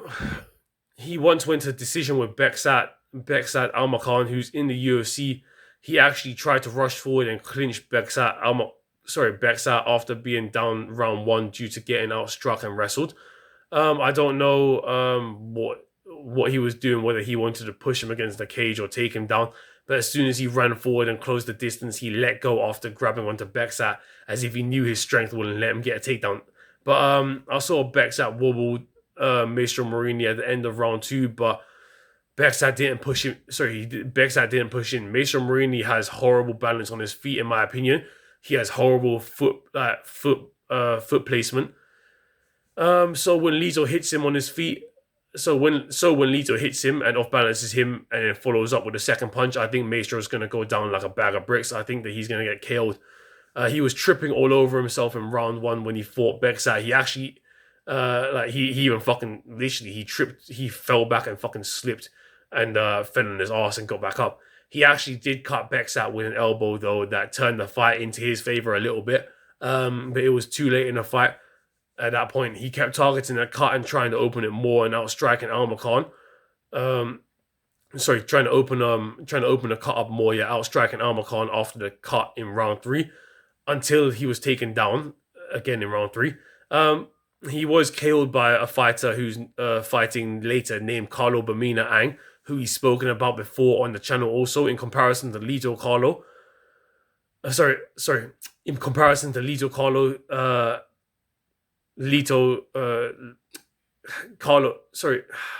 in comparison, Lito and Carlo, if we compare them, Lito has he's been out wrestled more, and Carlo has the better wrestling than Lito. But both men can wrestle, and both men bomb away with hooks and aggressive strikes at the end of the day. So I think Lito can win, and I think that at the end of the day, 10 of Lito's fights are in 1 FC. So Lito's home is in 1. Bout 4 with a flyweight MMA bout between Avazbek Kolmazayev and Willy Van Ruyen. My prediction here is Avazbek Kolmazayev will win. I have it capped as mid/safe. Anyways, let's get into it. Avazbek Kolmazayev, he is 24 years old. He has a record of 13 wins, 2 losses, 7 wins by KO, 5 wins by submission, 1 by decision. A savage Uzbekistani with only one weakness, and that's the wrestling game. He lost his only 2 fights by being out-wrestled and one of them by being submitted in a triangle. He was probably in top control in that scenario though. But anyways, he has been improving on his wrestling and it's evident. He used to mainly counter-wrestle, but last fight and the fight before, he wanted to showcase he can wrestle. He has 2 fights on his record that say they are ineligible to record as MMA bouts, but nevertheless, he has them, and he is a dangerous striker with at kicks, spinning heel kicks, and relentless striking. He practically pushed Wada out of the ring, yeah. When they fought after front kicking him and chasing him down with a flying knee, feinting, spinning attacks into head kicks, and his overall pressure is insane. This man is a crazy striker, and the pressure should be way too fucking high for Willie to deal with. And Willie's never fought a guy like Aversbeck before, so this is a different level of striking he's about to witness. As long as Aversbeck doesn't make any mistakes and end up in a submission, he will win all day, every day, in my opinion. He also fought the better competition out of the two men. These odds feel like a trap for some reason. I don't know why these odds are like this, but Aversbeck should not be a 1.75 favorite. It's kind of ridiculous. It is stupid how high the odds are on Aversbeck. 1.75 is crazy. Anyways, Willie Van Rooyen is 23 years old. He's 7-0, 6-1 in his amateur career. He's a South African fighter who was a champion in some organization called EFC. His pace and output in his last fight against Anatoly Gaffin wasn't high, or even to the standard of being able to last a round with Aversbeck, in my opinion. He might just get pieced up instantly. He was getting hit quite well to the body against Anatoly, but pulled off the submission in round 2 via rear naked choke. He took half a round to slip a punch and secure a takedown on Anatoly, but on Anatoly Gaffin. But when he did shoot the takedown, he got it clean. Gaffin wasn't a bad striker though, by the way, but he was like way smaller than this kid. Anyways, I don't think that he will have the ability to control Aversbeck, and I certainly don't think he has the striking tools to win against Aversbeck. The competition here is beaten, the competition he has beaten, when you check their records, they're like 3-2, 3-6. Like, that's as of now, not when he beat them. That's as of now. So they didn't age well. The best record he fought against is a Brazilian with a record of 8-4, and Willie KO'd him in round 1. He could pull off a takedown when Aversbeck throws some spinning kicks, or like when his back's turned. But a straight takedown won't be easy. Like, Aversbeck's worked on his takedown defense a lot. I really don't see how Rooyen is 1.95. Even all his amateur opponents he beat are bums. They're I don't know. They're too far apart. Like, from the competition that was too far apart. I feel like Willie even lost. His only loss is to a guy who is, as of right now, 2-0, from Kazakhstan. So, I mean, that's the Kazakhstani region. Like, he lost to a guy from the Kazakhstani region. Cool, now he's fighting the Uzbeki. Maybe it's a regional thing. I got the Uzbekistani here. For bout 5, we have a flyweight Muay Thai bout between Soor Black and Johan Lestupinan. Before I get into this, I just want to say, I have heard that there may have been an opponent change. Soor Black might be out of the fight. And if Soor Black is out of the fight and the opponent change is true and Black Panther or Black Jaguar is fighting, I think it's one of the two, I'm not sure who it is. If he is fighting against Johan, then I want you to take Johan to beat him. Do you understand? But as for now, in this prediction between Soor Black and Johan Lestupinan, I'm going to give you my prediction just in case it is still on. My prediction is Soor Black will win against Johan Lestupinan. My risk level I have on this is mid/risk. Soor Black is 5'6", holds a record of 62 wins, 21 losses. He just beat Sexan Force a few weeks ago. He makes his return back to the cage quick. He has been training his huge legs even more for this matchup, but I do fear drastically for him. He was, after all, on a three-loss streak, but some absolute killers like Kiemra Nabati and Kulab Dam. The loss to Dmitry Kovtun is alarming to me, though, because I do not consider Dmitry Kovtun to be better than Soor Black. But you can be a worse fighter and you can win. I don't consider Dmitry Kovtun to even be better than Soor Black's upcoming opponent, Johan Lestupinan. But that being said, Johan could lose to a guy like Dmitry too. Johan's chin has been checked twice by Sean Climaco, which makes me feel better about taking Soor Black, alongside the fact that one practically fed Stupinan's brother Jordan Stupinan to Hugh from Japan, which means they don't mind these Stupinan men taking a loss in their career. The reason why Johan is a favorite is because Suor Black is actually moving down in weight, and we have no idea what he will look like or how his chin will hold up. But I believe in this new evolved, refined form of Suor Black has can win. He has great wins over men like Vladimir Kuzmin. Well, that was the version of him before he lost on a 3-loss streak. Sexton is old but still a legend. He beat Sangartit. Suor Black beat Sexton as well, but Sexton's older and is a legend. He also beat Sangartit. I never thought Sangartit is that great personally. He's a bit overrated, but he's part of the Rodtang family, which is why everyone gives him credit for that fight. Suor Black was underdog in that fight too, actually. Suor Black has great kicks that chip away at your legs, body, and guard until you don't even want to engage him anymore. Because defending against him hurts. If he is to win here against the Stupinan, he needs to wear him down with these kicks to the body and legs and his arms. And yeah, just overall, he just needs to slow down the movement of a Stupinan and slow down the in and out movement of a Stupinan. He needs to make Stupinan rethink his entrances and he just needs to make Stupinan continue to eat kicks.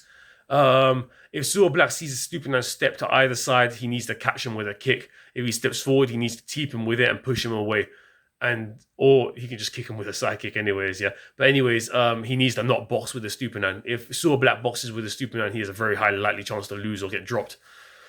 If Suor Black is going to do his spinning jump kicks, he needs to do it after he's already established dominance in this match. Johan may not be as durable and conditioned as Suor Black, but he has good power and can catch Suor Black's chin and drop him. Like I said earlier, both men can get dropped in this fight, so if somebody falls, don't count out either man. Don't be thinking you've won already. Don't be thinking you've lost already. It's a very, very close fight.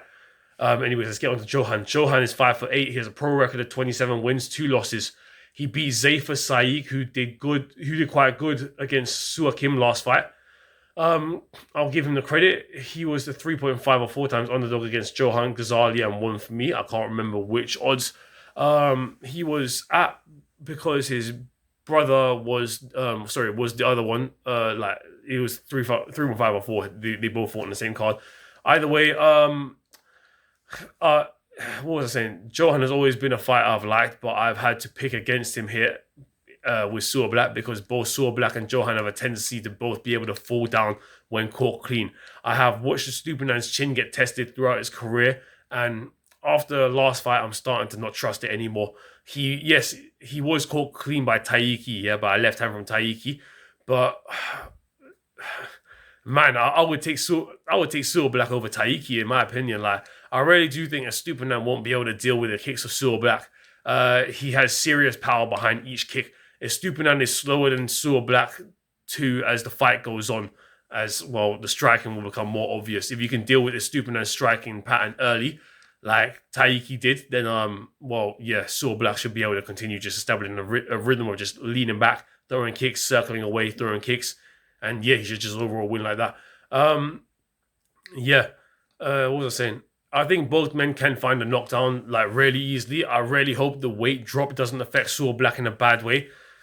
Suor Black will have to be sharp and constantly aware that a Stupinan can shoot him with a big shot any second of the fight, but and turn the tides, but also Stupinan also has lethal kicks. He's got good jumping switch kick. He's got a good high kick.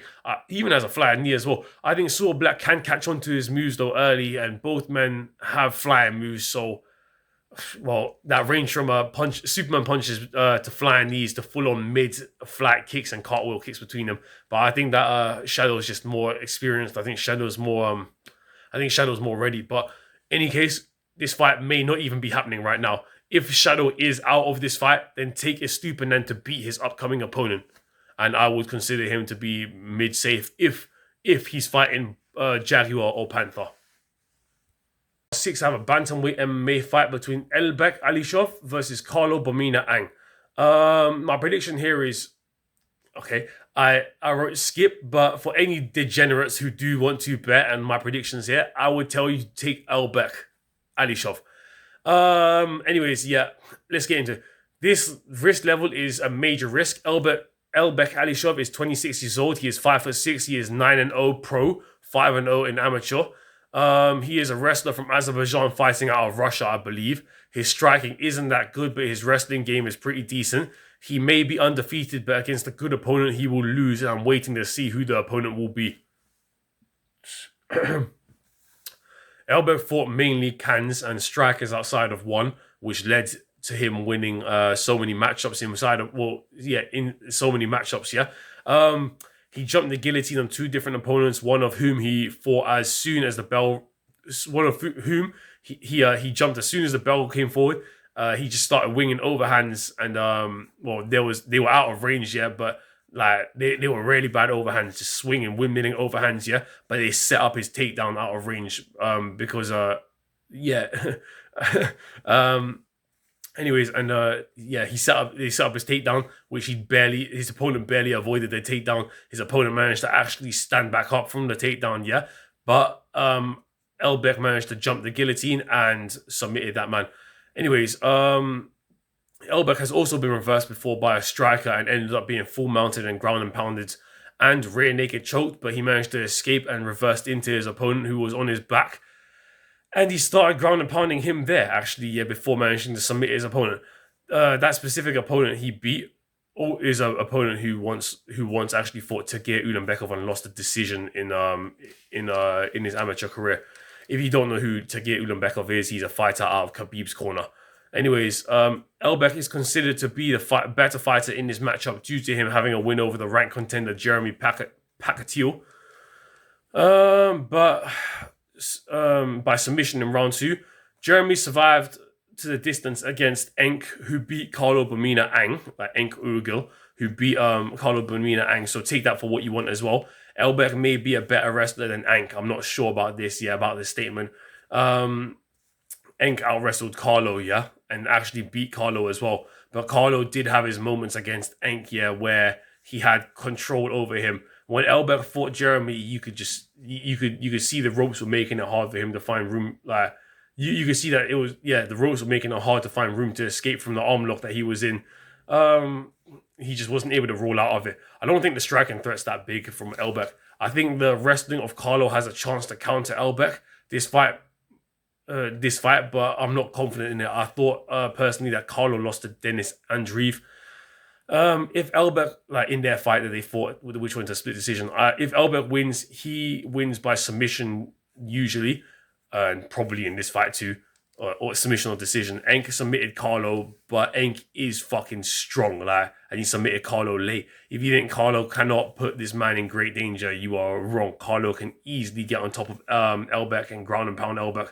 Elberg was put in very bad positions before, where I saw him getting lit up on bottom position. He has a good guillotine choke, like I said, but if Carlo survives the guillotine choke, like if Elberg jumps the guillotine and Carlo survives it, then he's going to have a hungry fucking Carlo on top of him who's going to do some real big damage. Thing is, I've seen Carlo survive guillotines before, and he may just survive this one. He may just survive this one, avoid being submitted and smash Elberg's face in. But at the end of the day, he probably could get submitted too. I would advise you to skip this fight. If you're going to bet on Elberg, Elberg is the fighter that's more likely to win. But his striking, I don't think, is better. He's the better wrestler. His striking is not better, and I don't know how good his cardio is. And he's been in bad positions before. So I am taking Carlo Bamina. Myself, I am taking Carlo. Maybe not. Maybe I'm going to... Actually, no, I'm going to skip this fight. But either way, if I were you, I would take Elberg. Any viewers, if you are degenerate enough to bet on this fight when there's other fights that you can make serious money off, then bet on Elberg. But if you lose, then you lose, and it's no one's fault but yours. Anyways, let's get to it. Carlo Bamina Ang, 31 years old, 5'5", pro record 8-1. He's currently on a 2-fight win streak. His only loss was to who I mentioned earlier, Enk Ugel. But although I am a believer in Carlo losing to the Russian striker Denis Andreev, like I said before, we've had Denis Andreev to win here on this channel before. Carlo just beat the man I spoke about earlier. This card, Moro Maestro Marini, which was an easy win for him, around 1 KO. He is a product of one. His whole career has been built inside of one, apart from one fight. He has a lot of fans, including me, because he's able to get the job done so often, and even against some wrestlers. But this fight might be too much for Carlo right now, despite the mistakes Elberg makes in his fights. He is always improving, and he's only 26 years old. He is a respectful fighter. a deserving fighter. For Carlo to win, he needs to show he can get up and put in work. But like if he gets taken down, but what's it called? Yeah, Carlo tends to gas out every fight, and every fight that goes the distance. You can threaten Elbeck with submissions, but it's more than likely if he gets controlled, he will focus on ground and pound over submissions. Like if he does get control, if he does get control, he will focus on ground and pound submissions. You never know though. He might try a Hail Mary submission that could work. I will myself be betting on Carlo because I am a fan of his. I have that written down. I don't know if I'm going to bet on him or not. I want Carlo to win is the truth, yeah, but Elbeck's probably going to win. I don't expect my bet to win. Why am I even saying that? I have this shit written down. I apologize for this. I'm not going to bet on Carlo. I'm not betting on Carlo. If you're going to bet on anyone, bet on Elbeck. Yeah, just bet on Elbeck. So I'd say Elbeck's my prediction. Yeah, I'm not fucking confident on it at all. But Elbeck has more ways to win. Bout 7, we have a bantamweight Muay Thai bout between Rambo Lek and Abdallah Ondash. My prediction here is Abdallah Ondash. My risk level is that this is mid/safe. And let's get into it. Rambo Lek is 22 years old. He has a record of 66 wins, 14 losses on his record. He stands at 5'8". He was previous RWS champion. No, not RWS champion, Lumpinee champion or some shit like that. He's a dangerous young Thai up-and-comer who've had to beat many people, including his last win against Dmitry Kovtun. He KO'd Dmitry with a left hook to his chin, and Dmitry Kovtun couldn't make the count in time. Rambo Lek is very good. We spoke about him before on this channel many times. He KO'd Parham Grati, who we just had to beat Tyson Harrison a while ago, aka John Wayne Noi. Rambo Lek is a great all-round Muay Thai fighter with a bright future. He can throw elbows well. He has powerful punches, a good 1-2. He has good hooks, and he has well-timed kicks, but he lost by KO to Asa 10 Power in round 3 when they fought. The fight with Asa 10 Power is why I believe Ondash will beat Rambo Lek. The fight was 2 years ago, but Asa 10 Power landed spinning heel kicks on Rambo Lek. He landed a spinning heel kick on Rambo Lek clean. He landed elbows on Rambo Lek, which cut Rambo Lek. He was breaking down Rambo Lek, cracking his nose, wearing him down with a jab, and body hooks the whole fight, ducking under his strikes and literally, like I said, landing the body hooks. He even backed up Rambo Lek and threw a flying knee that landed just on the guard. Rambo Lek just defended it. Asa 10 Power proceeded to land a right hand that knocked down Rambo Lek, and he finished him with a head kick on the way down, which was disgusting, by the way. Disgusting. And I believe Ondash is better than Asa 10 Power. I believe he's got more moves than Asa 10 Power, including lethal ass kicks and incredible relentless boxing. I believe that Rambo Lek is biting off way more than he can fucking chew in this fight. And even Rambo Lek looked kind of iffy against Sona Sen. This ain't written down, but Rambo Lek, like round 1 against Sona Sen, he did not take round 1 from Sona Sen. Sona Sen took round 1 from Rambo Lek, where he outboxed Rambo Lek. And then Rambo Lek managed to overtake Sona Sen in round 2 and round 3, doing more work and more damage, and you can see Sona Sen fading. But anyways, let's get into it. Abdallah Ondash, he's 5'10", 23 years old, 15-12 on his record, but I believe he was robbed against Ondash in favor for the Thais. Ondash, it was a very close fight, don't get it wrong. Ondash took round 1 because he was landing many kicks to the body and some elbows, but Ondash blocked most of the kicks and had Ondash visibly more worn down and hurt by the end of the fight. And he was the one constantly putting on the constant pressure. He also landed the bigger shots in that fight, yeah? But Ondash did look like his skills were negated in that fight a bit because he didn't attempt any kicks on Ondash. He attempted a few leg kicks and stuff, but he wasn't throwing the ass kick, wasn't throwing the spinning heel kick, wasn't throwing head kicks, yeah? I think it's because Ondash kept changing his rhythm and attack pattern, and it was hard for Abdallah Ondash to find a clean opportunity to like spin kick or ass kick. Ondash just KO'd Nonchai in round 1. Nonchai is the man I compared Rambo Lek to a few weeks ago when we had Rambo Lek to beat Kovtun. Ondash destroyed Nonchai with a left hook, and I think he can KO Rambo Lek. I think he can KO Rambo Lek if Rambo Lek stays in front of Ondash and trades. Ondash was dropped by Samapech, but only because he refused to stop throwing until Samapech stayed down. He got dropped in the middle of his combination after already landing one knockdown and pushing for the kill, knowing he would get it. He also KO'd Alessio Malatesta in round 1. Alessio went to a round 3 decision with Ondash not too long ago, so take that for what you want as well. Like, that means, like, reality is, I do believe Diakev is better than Yodaku by a milestone. Yeah, it's just, it was a very close fight. But what was I saying? Abdallah is always upgrading and enhancing his skills. He trains at a Team Medias 2 alongside his friend Azadullah Ibn Ghazaliev, who's a legend in my eyes, and training partner Nabil Anan, who is also a legend in my eyes too, and a current legend right now, who he helped train. He helped Nabil Anan train to beat Elias Inahachi. I think Rambolek has a chance to win, but more than likely he gets outstruck and probably broken down. He may be tough enough to survive the distance with Diakev, but Diakev is a killer, and I think Diakev will crush Rambolek within the distance with his insane pressure that he brings. I don't think Diakev likes to let fights get left to the judges, man. Why would you? You know what I mean? He's got the KO power. Just fucking finish them. Don't let the ties rob you. We have a featherweight Muay Thai bout between Nico Carrillo and Luke Lessay. My prediction here is Nico Carrillo. I have this capped as on my risk assessment as mid/safe. Nico Carrillo, aka the King of the North. He's 27 years old with 28 wins and 4 losses, standing at 5'10".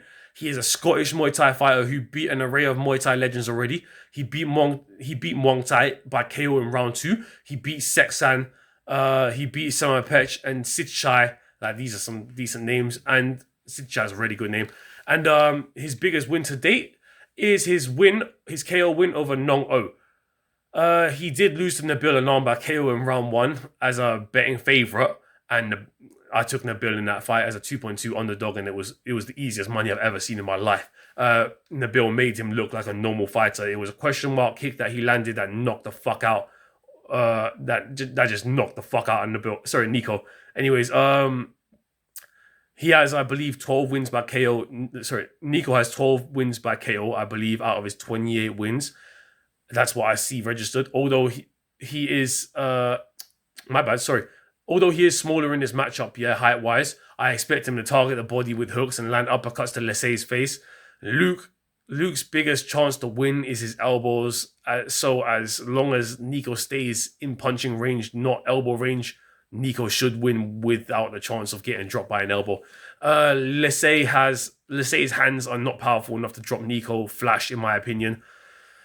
I don't think that. Anyways, Nico will headhunt with jabs. He's not stupid. He knows Lessay bleeds easily, and the best thing to do to an opponent who stays outside your range countering is to break their nose and make it harder to breathe.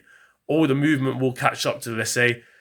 In my opinion, like when Lessay is moving around outside of Nico, he will get found by Nico eventually with body hooks, and there's a high chance that Lessay gets KO'd. Anyways, sorry, Luke Lessay, the chef.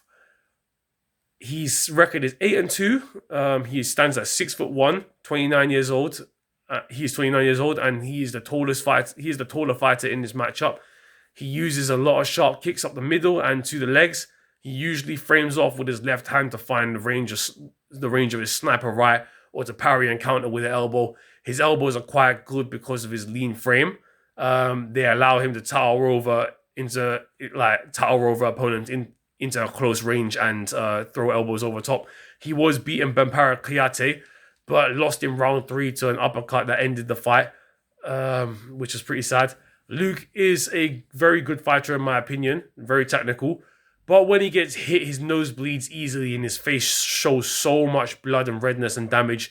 He gets bloody so easily against Nico Carrillo, who's going to be targeting his face with a box, and it won't be good on the scorecard. He's going to be bleeding everywhere, and I just think that Nico is going to fucking win. It shouldn't even be too difficult. Final bout, we have the heavyweight kickboxing world championship 5-round fight between Roman Kryklia and Samet Agdeve. My prediction here is Roman Kryklia. My risk assessment is that this is mid/safe. I'm going to change it to mid now, though. I'm going to explain why in a second. All right. Roman Kryklia, pro record 51-7. He is 34 years old and stands at 6'7". Fucking tall giant. He has never lost in one, but he was dropped before by Itaj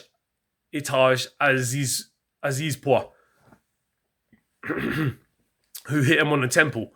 He actually caught Roman on the temple, and knocked down Roman. Roman is better everywhere. Like, I mean, Roman got back up and KO'd him almost instantly. Roman is better everywhere, conditioning-wise, technically. Conditioning-wise, technicality-wise. Everything is in Roman's favor, in my opinion, apart from one thing, his age. His range is in his favor too, as he can snipe very well. If he gets in the pocket with you, he picks you apart with his boxing. He lands hooks to the body, he lands uppercuts. If you exit his range, he would jab at you and snipe you with his cross. In kickboxing, if you get too close to him, you will feel his knees. Even without the clinch, they fucking land clean and can KO opponents. Yeah, because a lot of heavyweight opponents got a big gut. Samet is out of his league here, in my opinion, and he's nowhere near the same level as Kryklia, and he's had nowhere near the same amount of fights that the veteran legend Kryklia has had. All fights in one, apart from one single fight that Kryklia has had, have ended in knockout. Anyways, let's get on to Samet. Samet Agdeve, Agdeve, or whatever his name is. It doesn't fucking matter. 17-0, with 12 KOs. Not as physically conditioned or fit as Kryklia, but Kryklia is 34 years old. He's going to be out of the game one day, and one day not too far from now. I don't think Samet is the guy to do it, but I think Roman seems to be leagues above Samet, but Samet's boxing is wild and powerful. It can catch Roman. And apart from that, that's all Samet has. Like, that's it. That is it. No head kicks, no nothing else. He fights like he's a fan of Mike Tyson. Truth be told, he doesn't move like Mike Tyson though, but he does box like he'll throw in the pocket like Mike in it. He'll start leaping in with punches. That's what he does a lot. He jumps in with a lot of his punches. This should be a pretty easy match for Kryklia. I shouldn't even be fucking too worried about it. Yeah, it's 5 rounds at the end of the day. Kryklia is way, way better, in my opinion, than the 5-round fights. He's used to fighters who can box. And even if Kryklia gets boxed, which is rare as fuck, like even if he gets dropped, which is rare as fuck, even like if that happens, that is a scenario that happens, I think that he has 5 rounds to get back a knockdown or a KO in it. And I think at the end of the day, I think that Roman's probably going to land a KO. And yeah, he's just very good at dropping people. I think that he can go 5 rounds and establish a pretty secure win over Samet. Samet has never lost, so I don't know if I would bet KO here, or if like you should bet him in everything at all. But yeah, Samet just shouldn't win, man. Samet really shouldn't win. If it's good odds on the KO, I'd bet the KO. That's it for the final card, lads. And I hope you enjoy the event.